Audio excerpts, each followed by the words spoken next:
মোহতারাম, ব্যবসার নীতিমালা ইসলাম ব্যবসাকে কিভাবে হালাল করেছে, ব্যবসাকে কিভাবে মর্যাদা দিয়েছে ইসলাম, প্রথমে এটি জানতে চাই। অনেক ধন্যবাদ। অত্যন্ত চমৎকার একটি বিষয়। আল্লাহ তাআলা মহাগ্রন্থ আল কোরআনে বলেছেন যে আহাল্লাল্লাহুল বাইআ ওয়া হাররামার রিবা, আমি ব্যবসাকে হালাল করেছি, সুদকে করেছি হারাম। ব্যবসা হচ্ছে এমন জিনিস যেটা মানুষকে প্রবৃদ্ধি সৃষ্টি করে মানুষের জন্য, আর সুদ হচ্ছে এমন জিনিস যেটা মানুষকে শোষণ করে এবং নির্বিচারে মানুষকে কিন্তু একেবারে গরিব আরও গরিব হয়ে যায়, ধনী আরও ধনী হয়ে যায়। ইসলাম চায় সাম্য সৃষ্টি করতে, এবং ইসলামে আমরা ব্যবসা বাণিজ্য করে আমরা কিন্তু হালাল উপার্জন করতে পারবো, এবং এই হালাল উপার্জন দ্বারা আমাদের যে ইবাদত হবে, এই ইবাদতটা সঠিক ইবাদত হবে। এই জন্য নবী করিম সাল্লাল্লাহু আলাইহি ওয়াসাল্লাম ব্যবসাকে সবচেয়ে বেশি পছন্দ করতেন, এবং তিনি নিজে ব্যবসায়ী ছিলেন। তার স্ত্রীদের মধ্যে মা খাদিজাতুল কুবরা রাদিয়াল্লাহু আনহা, তিনি আরবের সবচেয়ে ধনাঢ্য ব্যক্তির মধ্যে অন্যতম ছিলেন। সেই সাথে সাহাবায়ে কেরাম রিদওয়ানুল্লাহ আলাইহিম আজমাইন, তারা ব্যবসায়ী ছিলেন। হযরত উসমান রাদিয়াল্লাহু আনহু অনেক ভালো ব্যবসায়ী ছিলেন। আব্দুর রহমান ইবনে আউফ রাদিয়াল্লাহু আনহু, তিনি কিন্তু আবু বকর রাদিয়াল্লাহু আনহু, তিনি তো ব্যবসায়ী ছিলেন। তো আবু বকর রাদিয়াল্লাহু আনহু ব্যবসায়ী ছিলেন। মানে যত সাহাবী, এই উল্লেখযোগ্য সাহাবীদের মধ্যে সবচেয়ে বড় ব্যবসায়ীদের তালিকায় কিন্তু বেশ কয়েকজন রয়েছে।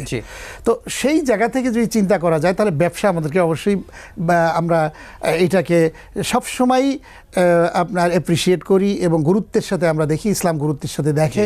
এই জন্য ভালো ভালো ব্যবসা করা, এই জন্য চাকুরি প্রার্থী না হওয়া। চাকুরি কিন্তু মানুষকে কিন্তু ভালো রিজিক দিতে পারে না।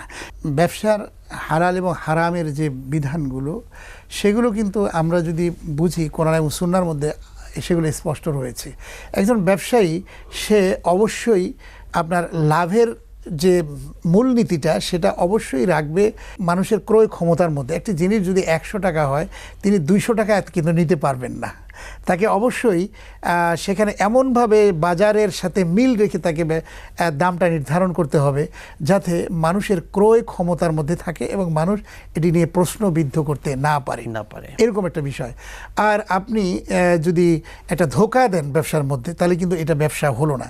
আমরা যদি 100 টাকার মালকে 500 টাকা বিক্রি করি, তাহলে এটাকে ব্যবসা হবে না, এটা প্রতারণা হয়ে যাবে।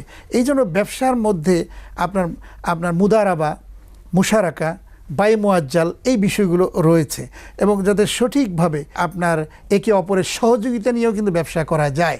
এবং এই সহযোগিতায় যেমন বাংলাদেশে এবং ব্যাংকিং সিস্টেমগুলো ব্যবসায়িক নীতিমালার মাধ্যমে যদি চলে, তাহলে সেই ব্যাংক কিন্তু হালাল। আর যেই ব্যাংকগুলো আপনার ধরেন সুদভিত্তিক যে ব্যাংকগুলো, সেগুলো কিন্তু হারাম, তারাও কিন্তু ব্যবসা। তো ব্যবসা অবশ্যই থাকতে হবে, বিজনেস করা এটা কখনো হারাম কাজ নয়।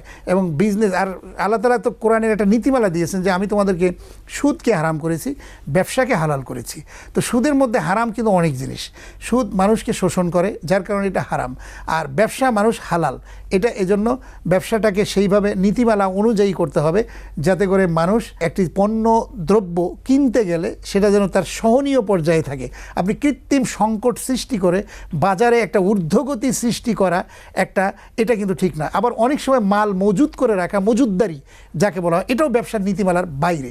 যেমন রমজান মাস আসলে অনেক ব্যবসায়ীরা কৃত্রিম সংকট সৃষ্টি করে ফেলেন এবং মাল বেশি দামে বিক্রি করেন, কিন্তু এটা ঠিক নয়। অনেক দেশে রয়েছে যারা, অমুসলিম দেশেও, যখন ফেস্টিভ্যাল, কোনো রকমের উৎসব বা বিষয় আসে, তখন তারা কিন্তু তাদের জিনিসের দামকে কমিয়ে দেয়। কিন্তু আমাদের দেশে হচ্ছে কি, যখন রমজান মাস আসে তার আগেই লেবুর দাম যেখানে ছিল 15 টাকা করে, সেই লেবু হয়ে যায় 100 টাকা। তো যেখানে পেঁয়াজের দাম 60 টাকা, সেটা হয়ে যায় 200 টাকা। তো এইভাবে নিত্য পণ্যের যে দামটা, এটি সরকারেরকেও খেয়াল রাখতে হবে, যাতে কোনো মানুষ এ ধরনের মজুদদারি সৃষ্টি করতে না পারে এবং মানুষের অযথাই এই কষ্টটা তারা দেন। যারা এই কষ্ট দেন, তারা কিন্তু কখনোই আল্লাহর কাছে নাজাত পাবেন না। কিয়ামতের দিন তারা অবশ্যই আসামির কাঠগড়ায় তাদেরকে দাঁড়াতে হবে। এজন্যই সঠিকভাবে ব্যবসা করলে আল্লাহ রাব্বুল আলামিন সঠিক এবং সত্য ন্যায় ব্যবসায়ীদেরকে আল্লাহ রাব্বুল আলামিন কিয়ামতের দিন সিদ্দিকিন এবং শহীদদের কাতারে সেদিন সুবহানাল্লাহ। যারা মানুষকে ব্যবসার ভেতরে প্রতারণা করে, অর্থাৎ আমরা দেখি আমাদের ব্যবসায়ীরা একটু বলে যে আমি এটা কসম করে বলছি আমি এত দামি জিনিসটা কিনেছি, আর কি জিজ্ঞাসা করার আগে তিনি বলে আমি এত টাকা দিয়ে কিনেছি। এই যে মানুষকে ধোঁকা দেওয়ার জন্য এই কথাগুলো বলে, আসলে এইগুলো বলা উচিত কিনা? ঠিকই বলেছেন আপনি যে আসলে ব্যবসায় ধোঁকা দেওয়া হচ্ছে আমাদের সমাজের মধ্যে। এটা বাংলাদেশের কালচারের মধ্যে অনেকটা ঢুকে গেছে অনেক জায়গাতেই। তো এটা মাধ্যমে ব্যবসা বলা হয় না, এটাকে প্রতারণা বলা হয়।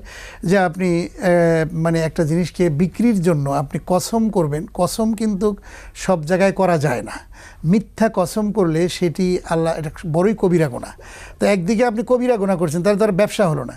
এবং ইসলামের যে বৈধ ব্যবসার ভিতরে অনেক ফজিলত, আমরা বলেছি জীবিকার 100 ভাগের মধ্যে 90 ভাগই বিজনেসের মধ্যে বা ব্যবসার মধ্যে আল্লাহ তাআলা দিয়েছেন, সেটি রাসূল সাল্লাল্লাহু আলাইহি ওয়াসাল্লাম আমাদেরকে জানিয়েছেন। সুতরাং ব্যবসা অনেক পবিত্র একটা জিনিস, গুরুত্বপূর্ণ একটা জিনিস। সেই পবিত্রতাকে সামনে রেখে আমরা সত্য কথা বলবো, মিথ্যা কথা বলবো না, এগুলো পরিহার করে যদি ব্যবসা করেন, তাহলে ওই ব্যবসাটার মধ্যে আল্লাহ তাআলা বারাকা দিবেন, এবং এমন বারাকা দিবেন যে বারাকা শেষ করা যাবে না। এবং এটাকে বলে তাকওয়া। এই যে রমজান মাস কি শেখায় আমাদেরকে, এই রমজান মাস শিখায় লাআল্লাকুম তাত্তাকুন, মানে তোমরা সম্ভবত তাকওয়া অর্জন করতে পারবে।